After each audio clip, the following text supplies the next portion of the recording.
Good morning, everyone.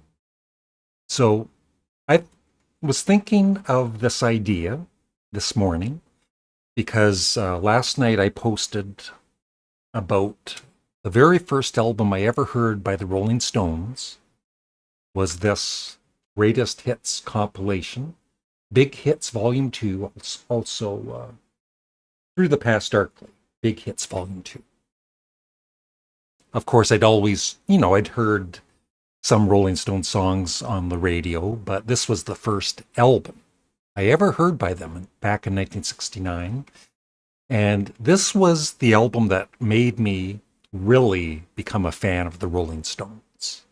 And it's still one of my all-time favorite greatest hits albums. So that's what led me to this video, talking about the very first album I heard by about just over 20 different bands or solo artists. So we'll start with this. I love, the album cover, the back cover. There was a short little tribute to Brian Jones, who had just passed away.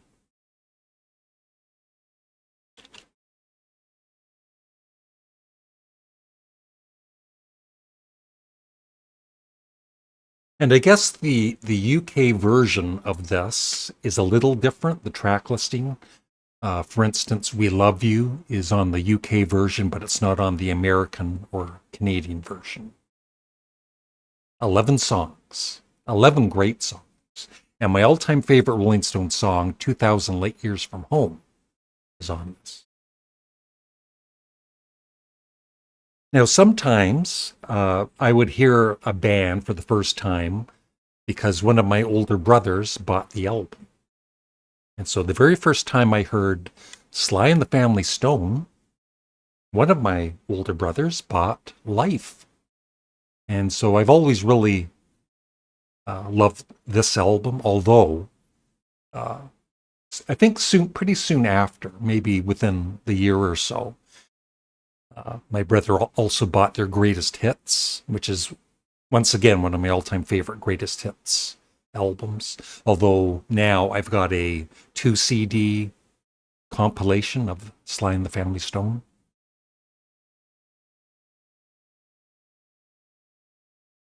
The very first time I heard Black Sabbath was I was over at a friend's house and his brother was playing the song Paranoid from the album Paranoid. And so this was the very first Black Sabbath album I ever heard. I don't think I was even aware of their debut. But I was certainly aware of this and the follow-up Master of Reality. And then I guess maybe a year or two later, I finally heard their great debut. But yeah, instant fan after hearing this.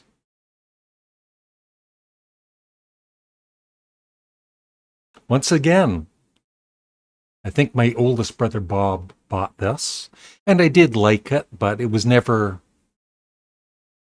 one of my favorite albums from back in the early or late 60s, early 70s.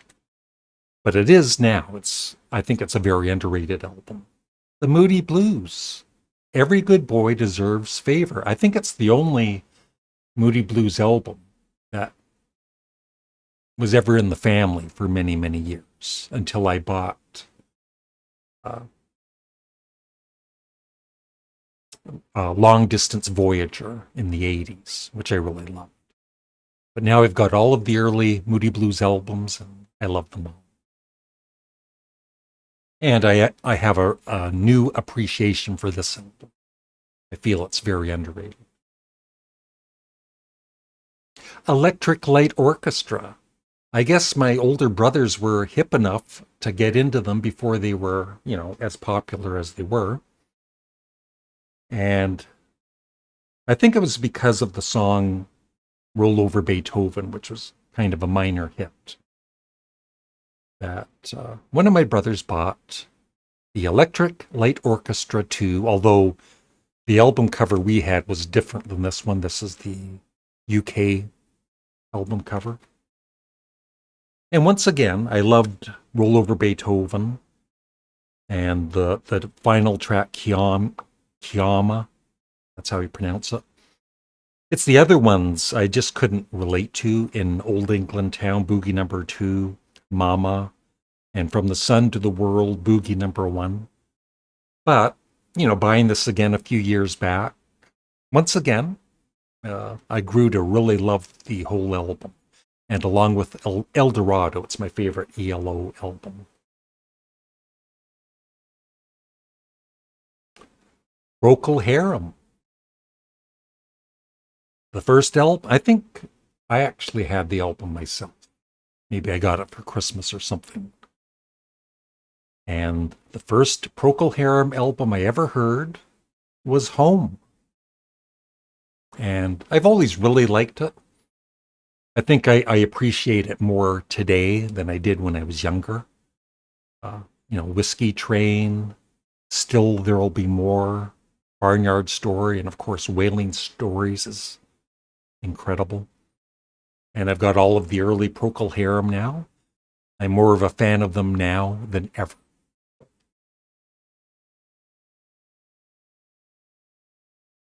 Now, some albums I bought on my own accord because I had a job.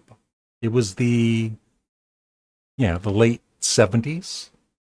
And, back then, of course, there was no internet. You couldn't listen to some of these bands. You would just read about them in the rock magazines. And you would, sometimes take a chance buying an album, hoping it's as good as what, these magazines were saying they were. And I was very happy with buying the first Ramones album. I loved it right away. And it's still my favorite Ramones album. And I also have the two follow-up albums, and then kind of lost interest in them after that, but still a great, great band.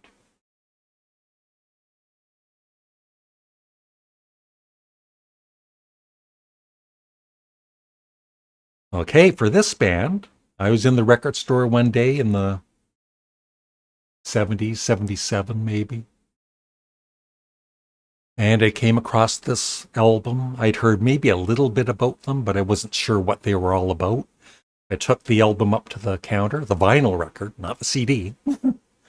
And I remember the owner of the record store saying, "Oh, have you heard them?" Because the owner hadn't.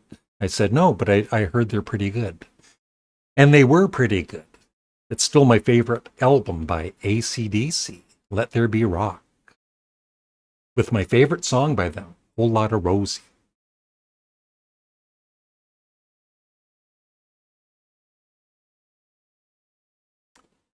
Going back in time, early 70s, my oldest brother Bob bought the very first Pink Floyd album that I ever heard. And it's a pretty good one. It's metal. And once again, I did like it at the time. One of These Days I thought was awesome. A Pillow of Winds, Fearless.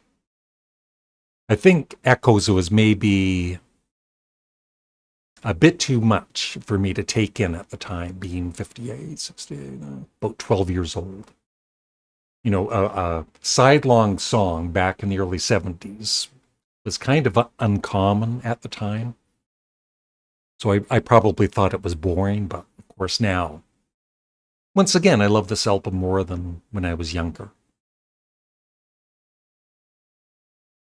A more recent first listen, and this artist had been making solo albums for years and years and years. I was aware of his previous bands, of course, but I never really listened to his solo stuff. And then I think it was one of the album exchanges that we did back in the day, a couple of years ago, 2 or 3 years ago. And so I listened to this album and I instantly became a fan, and I now own all of his albums except for his latest, which I will be buying. Paul Weller, Stanley Road. I was so impressed with this.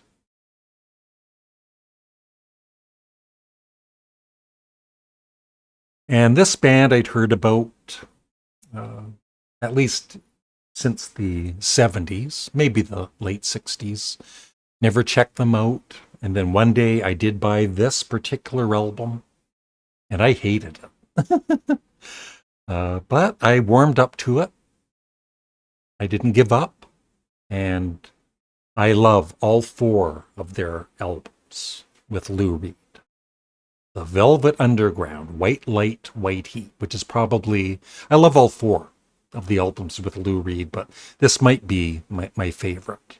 With my favorite Velvet Underground song, Sister Ray. Once again, reading in these music magazines and reading about this particular guitarist, oh, he's incredible and all that. And so I ended up buying their third album, and I was disappointed at first. I was expecting more crazy guitar solos than there were. But in time, I picked up the amazing guitar solos on this album. And then I went back and I bought their second album and then their debut, and I've been a fan ever since. I own all of their albums. But the first album I ever heard by Blue Oyster Cult was Secret Treaties. And like I said, I was, the first listen or two, I was not that impressed, but I just kept playing it and I grew to really love it. And it's still my favorite Blue Oyster Cult album. With my favorite song, Dominance and Submission. We're about halfway through.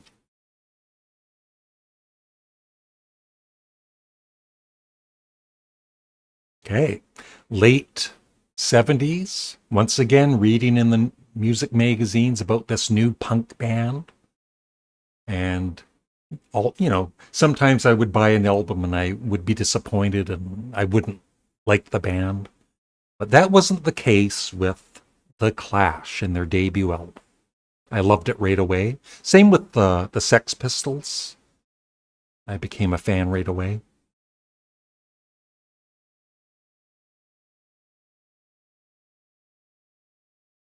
Early 70s. This was like a new band for me and my brothers. One of my older brothers, I think, bought it. And I was a fan right away. And it is Genesis with Nursery Crime.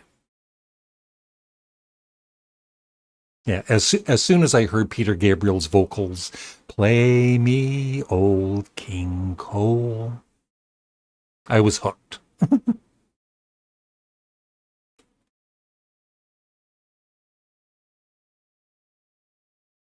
The Doors, of course, we all knew Light My Fire and maybe two or three of their other hit songs on the radio. But my brothers and me never bought their albums until my brother Bob bought The Doors, The Soft Parade, which is kind of considered their weakest Jim Morrison and The Doors album. But I loved it. And so, maybe it isn't their greatest album, but like I said, I love the album. Horns and all. Back to the late 70s, I might have seen them on Saturday Night Live, and that might have sold me. If not that, then it's just, reading about them in magazines. And the album cover was so weird, even the title of the album, and I was thinking, I'm taking a chance on this one. But I loved it. Devo, question, are we not men? Answer, we are Devo.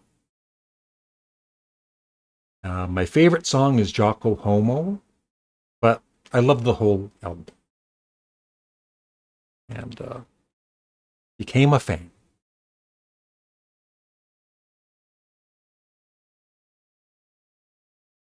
This one is from 1966 and probably my favorite band, the first band I loved after the Beatles. And I got this on my birthday. It was my own vinyl record, and I loved it. It's the Monkees, who should be in the Rock and Roll Hall of Fame. Don't get me started. And this includes my favorite Monkees song, or one of my favorites, top 10 for sure, which is Sweet Young Thing. But I love Saturday's Child, Papa Jean's Blues, Last Train to Clarksville, of course. Love the Monkees. Once again, just reading in the music magazines about this band and taking a chance buying the album, not knowing what you're going to be hearing. And I was a fan right away. Talking Heads, 77. Although my favorite is Fear of Music. Same thing with this band. Very first album I bought by them. And instant fan. NCC sheet music. You got to be careful how you say that. And my favorite album of theirs is How Dare You, but this is superb too. 3 more to go. Yeah, I've talked about this album quite a bit. I feel it's very underrated. I bought it, I think, in a cutout bin in the early 70s. And I loved, I think, the first 2 songs, and then that was about it. The rest of it kind of bored me. But buying it again a few years back, I have a new appreciation for it. And then the remix made me love it even more. It's my favorite album now by the band Cahoots.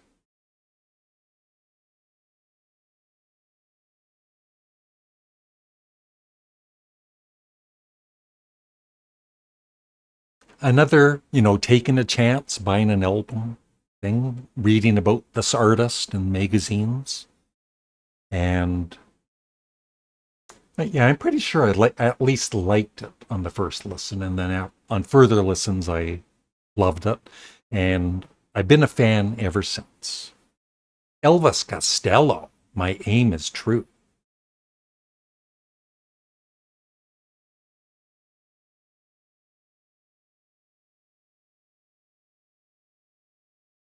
Yeah, Miracle Man, Blame It on Cain, Allison. The Angels Want to Wear My Red Shoes. Watching the Detectives. My favorite album of his, there's so many. I think King of America, Blood and Chocolate. There's a few that I love. And last one, I'd heard about this artist and this particular album for years and years and years. And I think I finally bought it on vinyl, probably in the late 70s. And it was weird. I hated it. But I kept playing it, and I grew to actually love the album and the artist. Trout Mask Replica by Captain Beefheart and his Magic Band. And my favorite song on this is Ella Guru. And yeah, I have all of his albums now. Big fan. And that's it. Thanks for watching. Please remember to leave a comment below. What are some of your favorite albums or artists that I just showed? And please like the video and subscribe. Bye.